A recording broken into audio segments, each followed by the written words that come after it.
وہ ابو داؤد میں ایک حدیث موجود ہے، مسند احمد کے اندر بھی حدیث موجود ہے، اور اب اس میں کیا کچھ ہم بیان کریں، دردناک چیزیں ہیں۔ ایک تو ان روایتوں کے اندر درد ہے، اور پھر جو محدثین لکھ رہے ہیں نا، انہوں نے جو کچھ اس کے ساتھ یعنی انجینئرنگ کرنے کی کوشش کی ہے نا، وہ بھی بڑا خطرناک ہوا۔ مثلا ابو داؤد حدیث لے کے آتے ہیں، میں نے اس کربلا والے ریسرچ پیپر میں بھی ڈالی ہوئی ہے، یہ عشرہ مبشرہ والی، اور اس میں وہ کیا کرتے ہیں، وہ آپ میرا ایک کلپ بھی ویسے چڑھا ہوا ہے یوٹیوب کے اوپر، سنی اور شیعہ کتب میں حق چھپانے کی 2 مثالیں، لاکھوں لوگوں نے وہ کلپ دیکھا ہے۔ یہ سنن ابی داؤد میں ایک حدیث ہے جی، انٹرنیشنل نمبر کے مطابق 4650، اور یہ حدیث مسند احمد میں بھی موجود ہے۔ شیخ البانی، شیخ زبیر لیزئی، شیخ شعیب آرنوت، تمام محدثین نے اس کی صحت کے اوپر حکم لگایا کہ یہ صحیح حدیث ہے۔ مسند احمد میں 1629 ہے، جلد 1 صفحہ 187 مکتبۃ الشاملہ کے مطابق۔ ابو داؤد میں 4650، یہ آن ورڈ 4-5 روایتیں ہیں۔ اب یہ الفاظ آپ دیکھیں نا، تابعی کہتے ہیں سیدنا ابن حارث، وہ کہتے ہیں کہ میں فلاں شخص کے ساتھ کوفے کی مسجد میں بیٹھا ہوا تھا۔ اب یہ فلاں کا یہ نہ سمجھیے گا ان کو بندے کا نام نہیں پتا تھا کہ وہ مسجد کے امام یا خطیب کون ہے۔ بیسیکلی یہ فلاں کا لفظ امام ابو داؤد نے لکھا، وہ بیسیکلی چھپانا چاہتے تھے کہ یہ اس ایشو میں کلپرٹ کون ہے،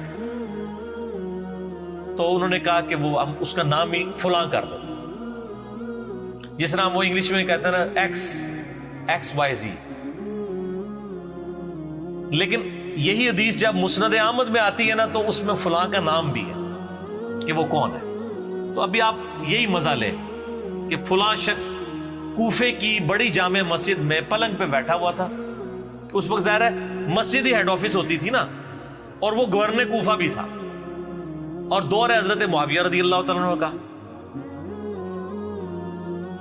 تو سعید ابن زید یعنی حضرت عمر کے جو بہنوئی ہیں، اولو العزم صحابہ میں سے، وہاں تشریف لائے، تو اس فلاں شخص نے انہیں خوش آمدید کہا اور تخت پر اپنے پاؤں والی طرف ساتھ بٹھا لیا۔ باقی لوگ زمین پہ بیٹھے تھے، انہوں نے تخت مسجد میں بٹھایا ہوا تھا، کوفے کی بڑی جامع مسجد میں۔ تو وہ ہیڈ آفس بھی تھا اور مسجد بھی تھی۔ یعنی یہ آج جو مفتیوں کا آپ کو روب نظر آتا ہے نا کہ وہ 7 بندے ہوتے ہیں، یہ شروع سے ہی چل رہا ہے اس طرح۔ مسجد میں انہوں نے تخت سجایا ہوا ہے اور بیٹھے ہوئے ہیں، باقی سب نیچے بیٹھے ہوئے ہیں۔ یہ ہم ہی حوصلہ کریں کہ آپ کو بھی کرسیوں پہ بٹھایا ہوا ہے، جو نیچے بیٹھے مجبوراً بیٹھے ہیں، اگر کرسیاں تو باقی بھی بیٹھ جاؤ۔ آپ بنو امیہ سے نہیں ہے نا۔ اچھا، تو وہ کہتے ہیں کہ اتنے میں کوفی شخص آیا جس کا نام قیس بن علقمہ تھا، تو اس فلاں شخص نے بھی اس کا بڑا استقبال کیا، اور اس کے بعد اس قیس بن علقمہ نے مسلسل گالی گلوچ شروع کر دی۔ اس پر سعید ابن زید نے اس فلاں شخص سے پوچھا، یعنی وہ کوفے کا جو متولی تھا گورنر، اس سے پوچھا کہ یار یہ کس کو گالیاں نکال رہا ہے، نعوذ باللہ، مسجد میں ہو۔ تو اس فلاں شخص نے کہا کہ یہ سیدنا علی ابن ابی طالب کو گالیاں دے رہا ہے۔ یہ سیدنا تو میں نے کہا، اس نے کہا یہ ابن ابی طالب کو گالیاں دے رہا ہے، نعوذ باللہ، مسجد میں۔ تو سیدنا سعید ابن زید نے کہا افسوس، میں دیکھ رہا ہوں کہ تمہارے سامنے اصحاب رسول کو گالیاں دی جاتی ہیں، اور تم اس جرم کو نہ تو برا سمجھ رہے ہو نہ ہی منع کر رہے ہو۔ اللہ، جبکہ میں نے خود نبی صلی اللہ علیہ وآلہ وسلم کو یہ فرماتے ہوئے سنا ہے، اور میں کوئی من گھڑت بات آپ کی طرف منسوب نہیں کروں گا کہ قیامت میں نبی علیہ السلام سے ملاقات ہو تو مجھے شرمندگی اٹھانی پڑے کہ میں نے آپ کی طرف کوئی غلط بات منسوب کر دی۔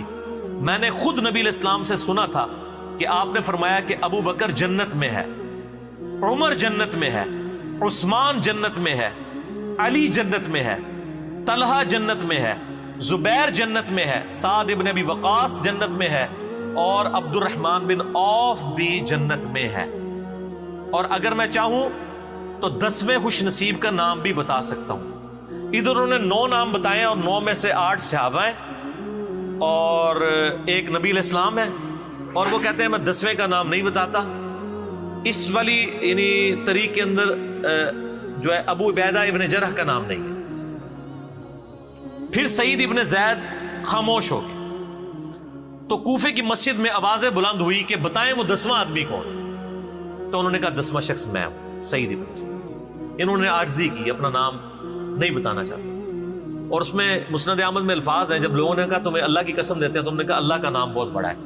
تو سنو وہ 10واں شخص میں ہوں جس کو نبی علیہ السلام نے جنت کی بشارت دی تھی. پھر فرمایا تم سب سن لو، جس شخص نے نبی علیہ السلام کے ساتھ جہاد کیا اور اس کا چہرہ غبار آلود ہوا، تم میں سے کسی کے ساری عمر کے نیک اعمال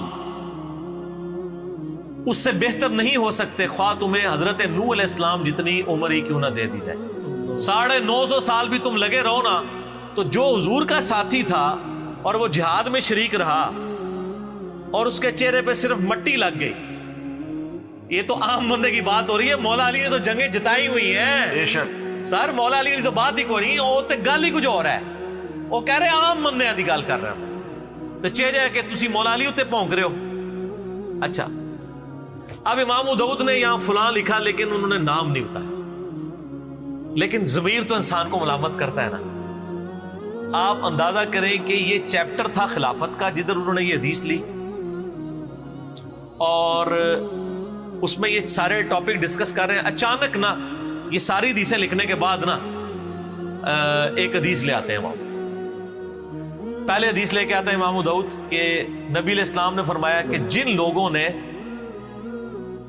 صلح حدیبیہ کے موقع پر اس درخت کے نیچے میری بیعت کی تھی ان کو آگ نہیں چھوئے گی، اصحاب شجرہ.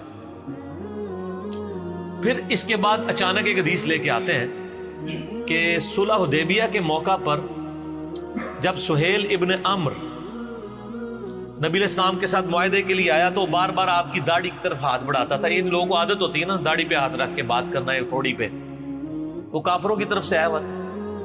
تو وہاں ایک شخص کھڑا تھا جو اپنے تلوار کی جو وہ بیک سائڈ ہے نا، جو مٹھی والی سائڈ ہے، تو وہ اس کے ہاتھوں پہ مارتا تھا کہ اپنے ناپاک ہاتھوں کو نبی علیہ السلام کی مبارک داڑھی سے دور رکھو. تو اس شخص نے پھر پوچھا یہ کون ہے؟ تو بتایا گیا یہ مغیرہ ابن شعبہ ہے رضی اللہ تعالی. اب اس حدیث کا کوئی ادھر توقی نہیں بنتا تھا. اصل میں امام ابو داؤد یہ بتانا چاہ رہے تھے کہ وہ فلاں شخص مغیرہ ابن شعبہ تھا